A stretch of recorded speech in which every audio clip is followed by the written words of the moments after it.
जय मासि होननानै साफ्रोम नायगिरि नोंथांमोनखौ खुलुमहरदों आरो लोगोसे फिन दिनैनि गोदान भिडिअनि गेजेरजों बयबो नायगिरि नोंथांमोनखौ बरायदों। आसा खालामदों बयबो नायगिरि नोंथांमोना बयबो गोजोन सुख सान्ति दङ होननानै। नाथाय गालफारसे बाथ्राखौ बुङोब्ला बे जाहैबाय दानि जिथु सोलिबाय थानाय जोंनि हादोरनि दुंदुं हाव जिथु बाथ्राफोर, बे बाथ्राफोरखौ लानानै हयथ' गोसोआव जोंहा उसाव बादावफोराबो थानो हागौ, गिनाया थानो हागौ। जेरावहाय जोंहा दावहानि मोनसे बाथ्रा फैगासिनो दङ, पाकिस्तान आरो इन्डियानि गेजेराव मोनसे दावहा, आरो जोङो अलरेडि रादाबफोरनि गेजेरजों गोबां मोननो हादों। बेफोरखौ लानानै जोंनि गोसोआव हयथ' गुलाय गुजायफोरा एबा गोबां गिनायफोराबो फैनो हागौ। जेखि जादिया अनजाग्रा प्रियफोर, समजों लोगोसे बबेथिं मा बोहैलाङो बेखौ बुंनो हानाय नंलिया। नाथाय अनजाग्रा प्रियफोर, नोंथांमोननो दिनै आं मोनसे बेबायदि रादाब लानानै फैदों, गोबां गिथावना रादाब जोंनि थाखाय। बेबायदि रादाब लानानै फैदों, नोंथांमोना अलरेडि थाम्बनेलाव नुनो मोनखाबाय जे भारत हादोरा हिन्दु राष्ट्र जासिगोन एबा हिन्दु राष्ट्र जाबाय होननानै नोंथांमोना मोनसे थाम्बनेलाव नुखादों। येस अनजाग्रा प्रियफोर, बावैसो लखनौआव VHP माने विश्व हिन्दु परिषद, बिथांमोना लखनौआव मोनसे मिटिं खालामदोंमोन, खौसेथि जादोंमोन।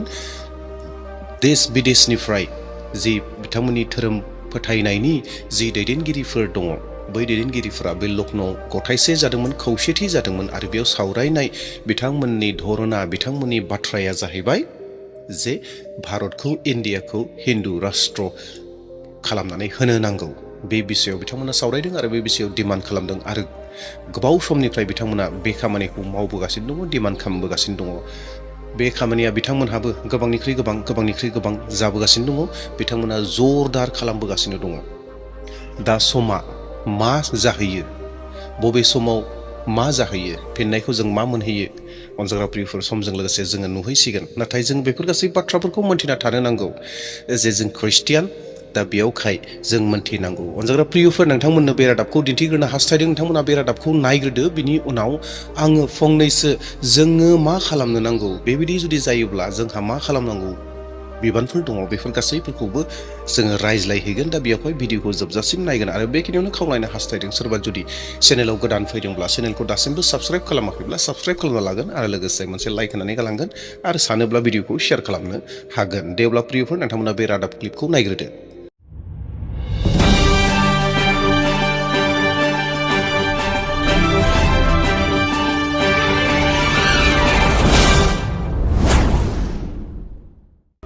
और अब बात लखनऊ में बुलाई गई धर्म संसद की, जहां देश भर के तमाम साधु संतों का जमावड़ा लगा।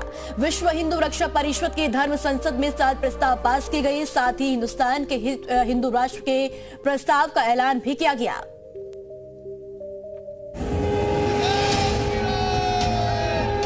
देश के हिंदू समाज को सनातन के सूत्र में पिरोने के लिए लखनऊ में धर्म संसद का आयोजन किया गया। विश्व हिंदू रक्षा परिषद के आयोजन में देश भर के साधु संतों ने हिस्सा लिया। सूबे के डिप्टी सीएम ब्रजेश पाठक भी धर्म संसद में शामिल हुए। लखनऊ के इंदिरा गांधी प्रतिष्ठान में धर्म संसद का आयोजन किया गया। देश के अलावा विदेश से भी हिंदू धर्म गुरु इस आयोजन में शामिल होने आए। सबने एक सुर में देश को हिंदू राष्ट्र बनाने की मांग की। हिंदू राष्ट्र की जो परिकल्पना राष्ट्रीय स्वयंसेवक संघ ने किया था, हम उस आधार पर चलकर समाज को संगठित करने का काम करेंगे। भारत ही एक ऐसा देश है कि हर मत मतांतर कौम का व्यक्ति सुरक्षित है, हर धर्म सुरक्षित है। अगर हिंदू सुरक्षित है, विश्व की मानवता सुरक्षित है। अगर सनातन सुरक्षित है, तो विश्व की संस्कृति सुरक्षित है। इसके नाते भारत को हिंदू राष्ट्र होना चाहिए। सनातनी हेल्पलाइन नंबर जारी किया गया। हिंदू राष्ट्र बनाने का प्रस्ताव पास किया गया। मुस्लिम इलाकों में विश्व हिंदू रक्षा परिषद दफ्तर खोलेगी। जून में सनातन यात्रा निकाली जाएगी, जो पश्चिम बंगाल से कश्मीर तक जाएगी। सनातन की रक्षा करने वालों को सनातन गौरव सम्मान दिया जाएगा। हिंदू लड़कियां मुस्लिम लड़कों से शादी ना करें, इसके लिए अभियान चलाया जाएगा। लव जिहाद के अलावा लैंड जिहाद रोकने के लिए सनातनी सेना बनाई जाएगी।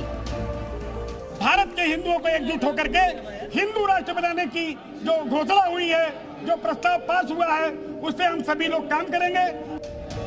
डिप्टी सीएम ब्रजेश पाठक भी धर्म संसद में शामिल हुए और सनातन के आयोजन को सराहा। कैसे और सनातन धर्म को आगे बढ़ाया जाए और किस ढंग से एक एक व्यक्ति को जोड़ करके सभी प्रतिनिधियों को एक मंच पे ला करके एक बड़ा मतलब कार्यक्रम का आयोजन किया जाए। मैं कार्यक्रम की सफलता के लिए बहुत बहुत शुभकामनाएं देता हूँ। धर्म संसद से पास हुए प्रस्तावों को लेकर विश्व हिंदू रक्षा परिषद आगे की रणनीति तैयार करेगा। जी मीडिया के लिए लखनऊ से विशाल अगवंशी की रिपोर्ट। बयबो नायगिरि नोंथांमोन ख्रिस्ट'नि बिसाफोर नोंथांमोना गावनि मेगनजों आरो खोमाजों खोनाबाय बेयाव मा बाथ्राफोरखौ बुंदों बेयावहाय दुनाय आङो बुंफिननो नागिराखै बुंनानै समखौ आद्रि खालामनो नागिराखै बिथांमोननि बुंनाया बेनो जे भारत हादरखौ इन्डियाखौ हिन्दु राष्ट्र घोषित खालामनांगौ दैट मीन्स नटिस खालामनानै होनांगौ फोसावनानै होनो नांगौ। ख्रिस्ट'नि बिसाफोर दा जुदि थारैनो बे जानो थाङोब्ला जायोब्ला जोंहा मा खहाफोर जानो हागौ बिथांमोननि बुंनाय बायदिब्लाथ' जेबो गैया जेबो उसुबिदा गैया जे भारतआ मोनसे गासैबो थानो हानाय मोनफ्रोमबो धोरोमनि थानो हानाय मोनसे हादोर अब्लाबो जोंनो हिन्दु राष्ट्रखौ नांगौ एब्ला हिन्दु राष्ट्र होननानै मोनसे हादोरखौ एनाउन्समेन्ट होनानै होनांगौ बेखौ बिथांमोना बुंदों आरो बे दिनैनि बाथ्रा नङा मैयानि बाथ्रा नङा गोदो गोदायनिफ्रायनो बिथांमोना बुंबोगासिनो दङ आरो बिथांमोननि बुंनायनिबो बिथांमोनहा मोन्थाय दङ मानोना भारत सरकारनि जिथु संबिधान दङ संबिधाना गाव साफ्रोमबो बेक्तिनि गोसोनि साननायखौ फोसावनो थाखाय गोसोनि साननायखौ बुंनो थाखाय मोन्थाय बयहाबो दङ आरो बिथांमोना बे मोन्थायखौ लानानै बुंदों।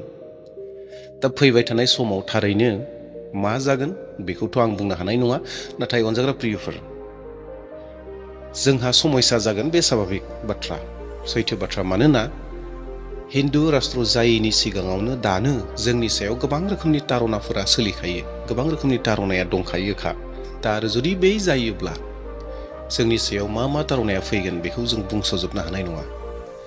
दा बेयावहाय अनजाग्रा प्रियफोर जों साफ्रोमनि खामानि साफ्रोम ख्रिस्टियानफोरनि खामानिया जाहैबाय आर'ज खालामनाय इसोरनि आखायाव गथायनानै होनाय मानोना इसोरा जोंखौ बेबायदि एसेबां अन्याय जोंखौ गथायनाय नङा नाथाय मोनसे बाथ्राया बेनो अनजाग्रा प्रियफोर जोंबो जुदि इसोरखौ बावनानै थायोब्ला भारताव थानाय ख्रिस्टियानफोरा जुदि बावनानै थायोब्ला इसोरखौ जेरै निनबी नोगोरनि मानसिफोरा इसोरखौ बावगारनायखाय इसोरा निनबी नोगोरखौ धंस खालामनो थाखाय हिदान्त खालामनो गोनां जादोंमोन एबा लादोंमोन नाथाय जना नाबिनि गेजेरजों जना नाबिखौ फिन थोनहरनायनि गेजेरजों निनबी नोगोरा आरोबाव बासायजाबाय।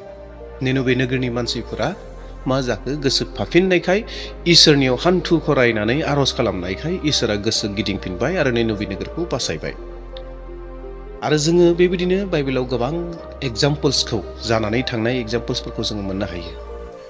ख्रिस्ट'नि बिसाफोर जोंबो दिनै जुदि साफ्रोमबो ख्रिस्टियानफोरा जुदि इसोरखौ बावनानै थायोब्ला दुगा जायोब्ला गाव गावनो दुगा जायोब्ला अख्रा जायोब्ला अहंकार जायोब्ला जों जुदि इसोरनियाव जुदि भरोसा खालामाब्ला हयथ' बे समस्या जेंनाया फैबाय थानाय समाव फैनो हागौ इसोरा बेखौ हगारनानै होनो हागौ जे थांदो हिन्दु राष्ट्रआनो जाथोंसै होननानै जुदि हगारनानै होयोब्ला इसोरा जुदि अनुमति होयोब्ला पारमिसन होयोब्ला बे जागोन आरो जेब्ला बे जायो अब्ला जोंनि सायाव माबायदि तारनाया फैगोन साननानै नायखा इमेजिन खालाम दानो माबायदि आरो जुदि बै जानो थाङोब्ला आरो बै जामारोब्ला बेसे मा समस्या फैगोन मानोना दिनै इन्डिया भारत होननायावनो दिनै हिन्दु संगठनफोर अनेक रोखोमनि संगठनफोर दङ जेरावहाय जोंखौ धोरोम सोलायहोदों होननानै गोबां पासफोरखौ हमहोगासिनो दङ।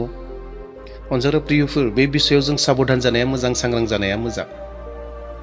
जोङो मिडियानि गेजेरजों इउटिउबफोराव बा निउसफोराव जों मोनबाय थानो हायाखै नाथाय गोबां जायगायाव पास्टरफोरखौ हमहोगासिनो दङ सिरि सिरि गोबां रोखोमनि दाय फोनांनानै जुदि बेबायदि जागासिनो दङब्ला आरो फैबाय थानाय समाव जुदि हिन्दु राष्ट्र जायोब्ला बेफोरबायदि समस्याया फैनाय नङा जेंनाया फैनाय नङा बयबो धोरोमनि मानसिफ्रा सुख शान्ति थानो मोनगोन होननानै बुंनाय बाथ्राया बेसे सैथो जागोन बेखौ जों सानना नायनि।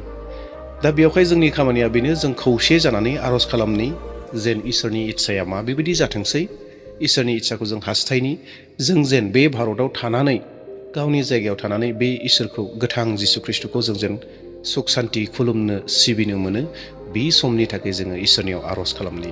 देवब्ला अनजाग्रा प्रियफोर नोंथांमोना बे रादाबखौ मोननायनि गेजेरजों एसेब्लाबो आइडिया मोनदों जे मा सोलिगासिनो दङ भारताव। देवब्ला फैबाय थानाय समाव मोनसे गोदान भिडिअ लानानै फैसिगोन। दिनैनि थाखाय बे समाव बेसेबां दोनथ'बाय। Thank you.